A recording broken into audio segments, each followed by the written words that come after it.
any dangers in using free Wi-Fi? Those of you who get excited when you go somewhere, you say, free Wi-Fi, now I can download all my apps, I can do this. Is it safe? We're going to find out pretty soon. I've been joined by two information security practitioners. To the far left is Muhammed Muftao Dakpo, and seated next to him is Elizabeth Bemah Amankwah. I'll start with Elizabeth. Good morning. Welcome to the show. Good morning. Good morning. How free is free Wi-Fi, Elizabeth? There's no free cheese at the mousetrap. There's no free cheese in the mousetrap. Explain that. Okay, you might think it's free, but there's a purpose behind being free. Yes. When you put cheese there, hoping to trap the mouse. Okay, the mouse might look at the cheese and think, okay, I've got cheese, but it doesn't know that it's a trap to get him or get it. I thought Ghanaian mice ate kind of momoni or tilapia. How do we trap Ghanaian mice? You put some meat there and then you trap it and then come to eat and then boom. Maybe you can put meat or momoni in place of the cheese. So if there's a danger there, why do we go to institutions and you like hotels and you say free Wi-Fi, or you go to the airport, it's free Wi-Fi? What's going on there? Okay, so the dangers come when you don't trust the source. Okay, when you're not familiar with the particular Wi-Fi. So you know the source.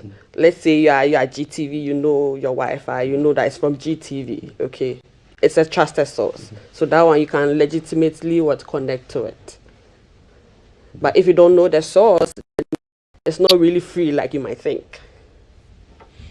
Let's break it down first. Muhammad, what is Wi-Fi, really? Before we even talk about free. Okay, so Wi-Fi is a technology that enables devices to connect wirelessly, okay, to the internet. And so you don't need cables or anything. It's a technology that allows you to turn on a service, and then based on that service and certain protocols. When I say protocol, certain rules governing that connectivity, you're able to get access to the internet. So that is Wi-Fi. Okay. So how do you take advantage of free Wi-Fi? Well, my first advice is not to be too excited when there's free Wi-Fi. Yes, however, if you have to use free Wi-Fi, you need to go through a few steps to make sure you are more secure than usual. Yeah. What would those steps be? Okay, so dependent on the devices you're using actually, because you can connect with computers, you can connect with phones and tablets, etc. Yeah. So you need, one of the things very, very important to make sure that you have updated anti-malware software. When I say updated, because there are people who always ask for, give me antivirus, and that is it.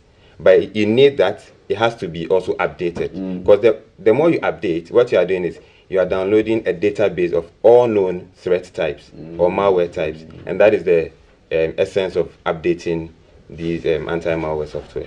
Okay, so the more current, the better for you. Exactly. Because then you are aware of more threats to your system. So would you say this conversation falls around cybersecurity protection? Is this? Yes, it is? It does. Okay, and in your experience as an information security practitioner, how protected are people and institutions as far as free Wi-Fi is concerned? I would say we are not 100% because there's no 100% security. Okay, so there's no more forward improvement, and most people connect to free Wi-Fi and they didn't know the risk, right? But now we are, through this education, through this awareness, we are here to make people more knowledgeable, aware of their cyberspace, so that when they are even connecting, certain measures in place before they do. Okay. Mohammed, what are the risks that you run when you connect to free Wi-Fi? Okay, so the moment you have a threat actor or somebody with evil intent behind that Wi-Fi availability, then we call something man in the middle, where there is a perpetrator between your device and then the access point you think you are connecting to.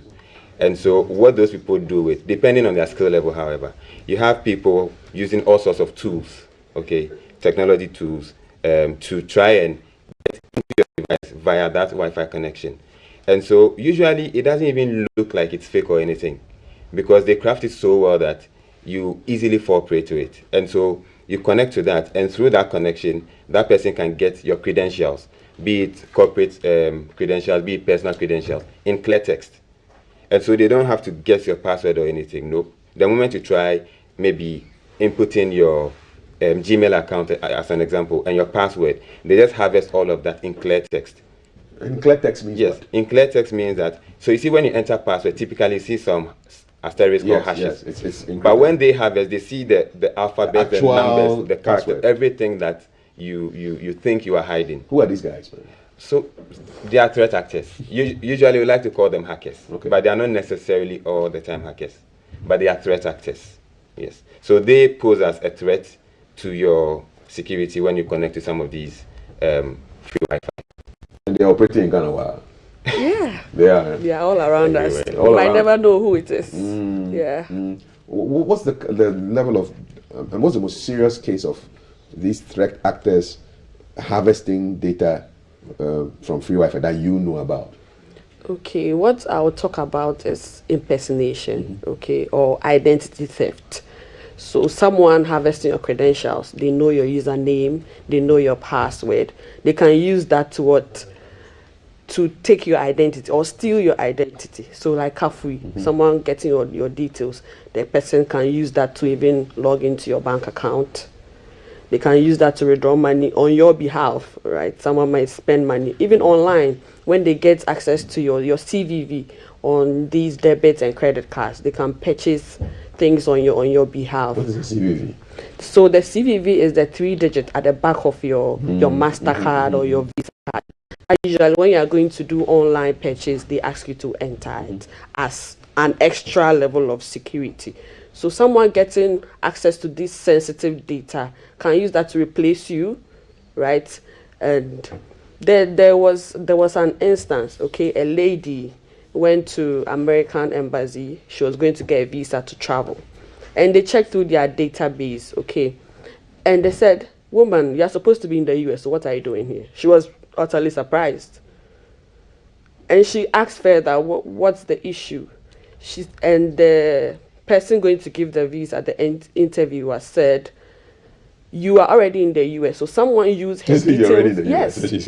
Yeah, yes. Someone used her details, everything, her name, her date of birth, everything, and traveled. Wow. So it was until they get the person back to Ghana, she can move. So this is more than just someone getting your password. Okay, they can do so much with it. They can even enter into contract on your behalf, right? So there are so many bad side of someone getting your details. And it's all through this portal of the free Wi-Fi. Yes, all through free Wi-Fi. Muhammed, any other examples that you can give us that we should be very wary about? Right. So yes, another instance is where somebody felt so sure of their cyber safety that they were so protected over the internet, and so they felt like, let me get somebody who is good at doing these things. And so he actually bet his money on it, got the techie, and then this person came in, just did a few setups and asked him to do anything he wanted. Now, long story short, at the end of that conversation, he had sent an email on his behalf, recorded the conversation they were having, and had access to his corporate account just because he connected to free Wi-Fi. Yes. Is that serious? Yes, that's serious. It is very, very serious. A lot of times, we take it that, oh, these things, we see them in the movie, it's not in Ghana, or Ghanaians don't have that skill set or skill level. But Kafui, it is everywhere. It is everywhere.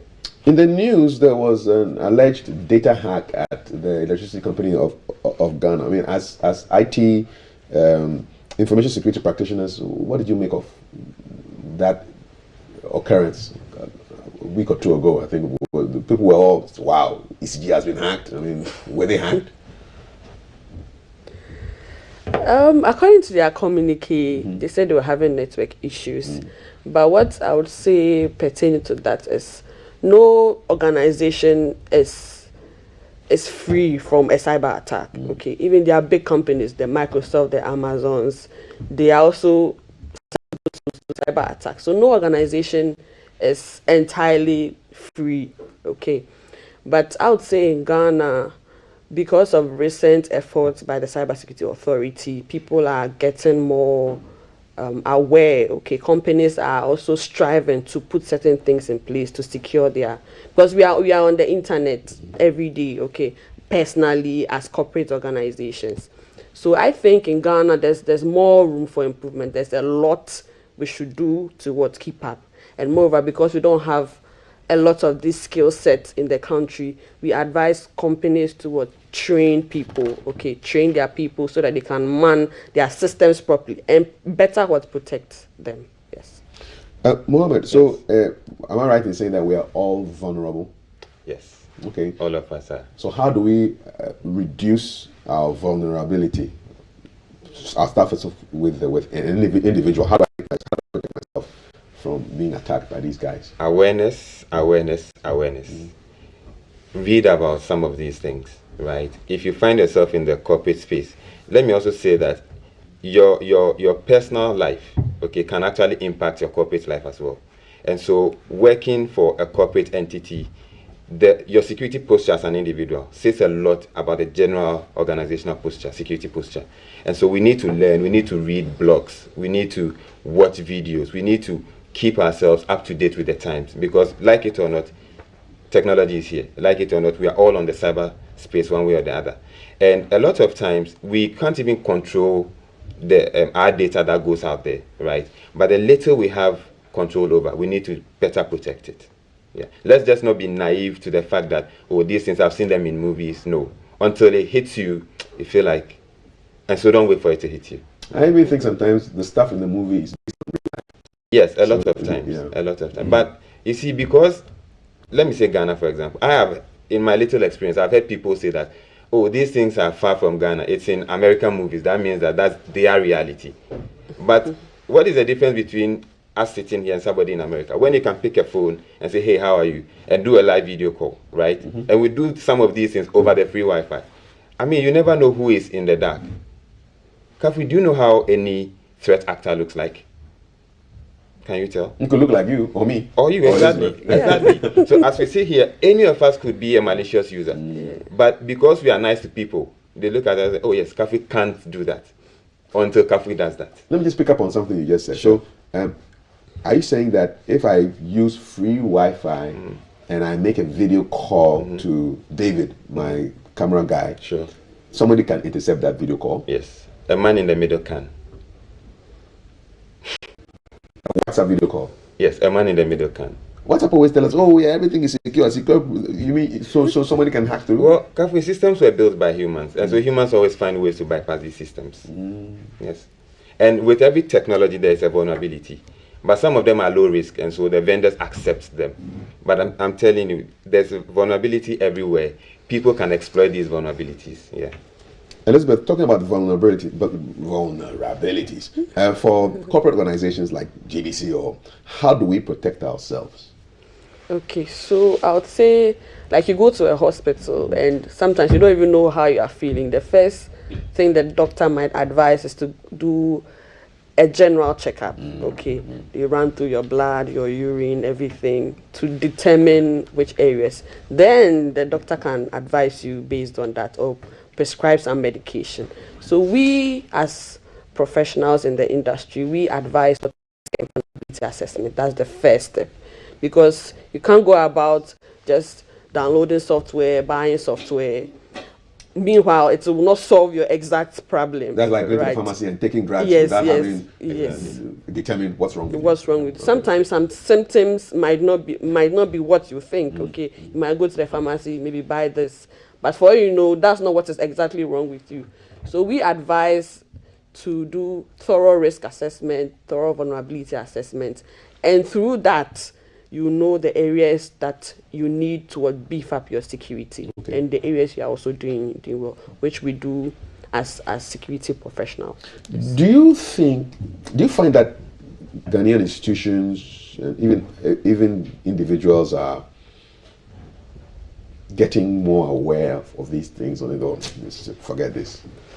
Okay, now things are changing. I would say a few years past, because we didn't know, okay, so ignorance, yeah, you can pardon us. But now efforts are really being put in place to give awareness out there. And as an organization, we also took the pain to go to certain institutions to give them what security awareness training. And some of them, the things we tell them, say, wow, so all these things are there, like this free Wi-Fi. There are some people, they get free Wi-Fi. I can use to download some movies, that's but they don't know. Yeah, I'll update all my apps. Yes, update all my apps because data is very expensive here. Yeah.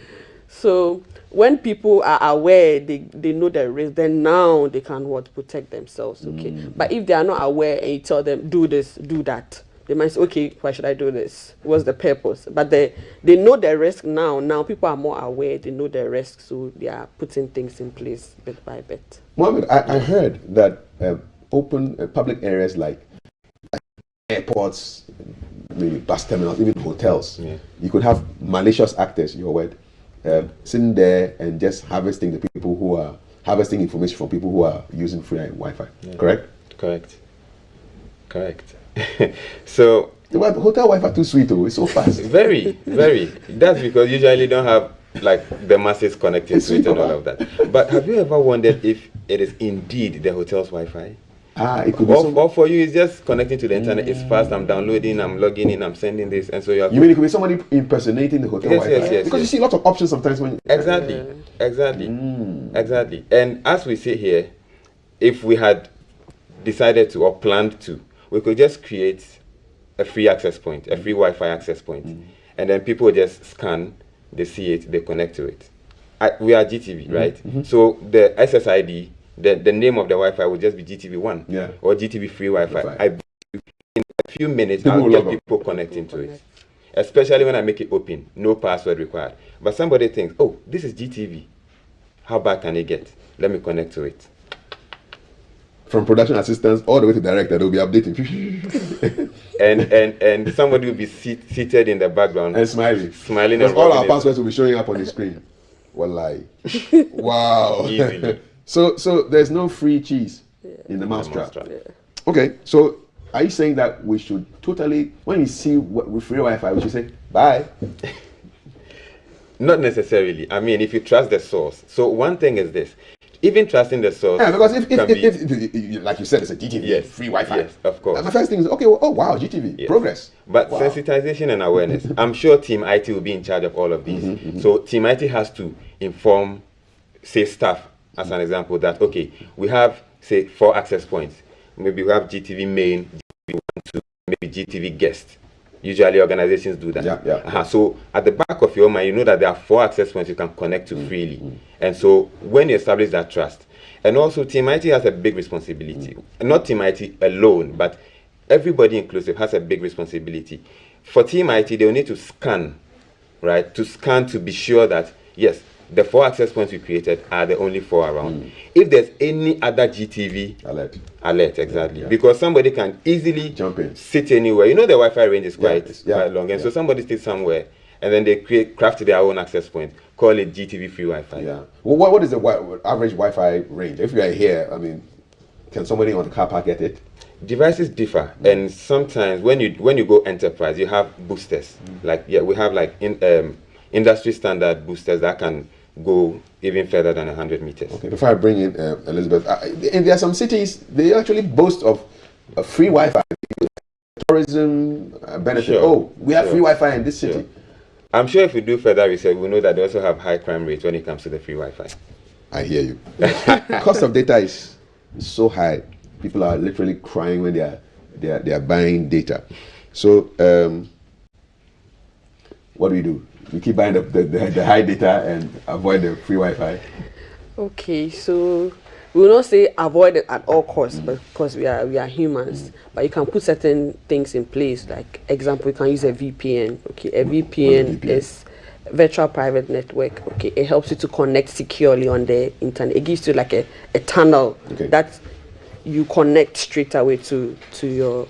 So if you feel like I can't stay away from free Wi-Fi, then you have to put certain things in place, like the VPN. Okay. Can also your browser, you can update the security settings so that it's very high, so that in case of any malicious thing on the cyber web, you can the settings will help you to be more secured. Okay. And you have to keep it updated. You have to use anti-malware and frequently update. That's also the catch. Okay. Because day in, day out, these threat actors are coming up with new ways, right? They are not sitting still. They are always finding new ways to bypass security. Okay. So keep it updated frequently. Okay. Day by day, new criminals are graduating. Yes, they are graduating. And they are moving faster than we are thinking. Doing internship and then doing work, Yeah. serious work. All right. Well, we're wrapping it up. 30 seconds. Muhammad, what should somebody who just tuned in take away from this conversation as far as free Wi-Fi is concerned? Okay, the fact that, like she said, there's no free cheese at the mousetrap. So anytime you are connecting to free Wi-Fi, think twice. Okay. And generally speaking, cybersecurity is not a one-day activity. It is a continuous process, and it involves all of us, from personal to corporate. Everybody's involved. Elizabeth, your final words, 30 seconds. Okay, my final words is your personal security can affect your work life. Your social life can affect your work life. Okay, so someone will say, okay, at work I use maybe strong password, but it's my personal. But whatever you do personally translates into what the organization. So as individuals, we should make sure our cyber space is safe. Then we can translate that to the organization. Okay, thank you very much. I've been speaking with information security practitioners, Elizabeth Bemah, Amankwah, and Muhammed Muftao Dakpo, and we've been looking at the risks of using free Wi-Fi. Thank you so much. Thank you. Thank Enjoy you your for day. Have a having great us. weekend. You too. All right, you're watching GTV Breakfast. We're giving you, there's no mouse trap, but there's cheesy pizza. Okay, we're giving you enough pizza. So the people who got their predictions right yesterday in the Ghana-Switzerland game will get free pizza. Then we have today's question as well. Okay, so this is today's first question. Today's question: who is we'll be getting it pretty soon. It will come up. My brain is rebooting, and as soon as it finishes booting, I shall tell you what the cheesy pizza question is. Let me tell you what to expect in today's show. Coming up is the sports with Maltiti Sadiq, a very happy Black Stars fan. We'll be looking at confidentiality in relationships and marriage with Kelly Daniels, the relationship expert and coach. There's conversations on the Splendor concert, and we're unearthing talent with PJ and Jumo. This is the cheesy pizza question. My brain is now fully booted, and we can drop it for you nice and hot. Who is the first African female referee to officiate in the 2022 FIFA World Cup? Who is the first African female referee to officiate in the 2022 FIFA World Cup? That's our cheesy question of the day. Please, my WhatsApp people, we love you like cheese. But don't bring your answers to WhatsApp because we won't read them. The answers are supposed to go to Facebook, Instagram, and Twitter, GTV Ghana. So go to GTV Ghana on those portals. Follow us if you haven't already. Like the question, who is the first African female referee to officiate in the 2022 FIFA World Cup?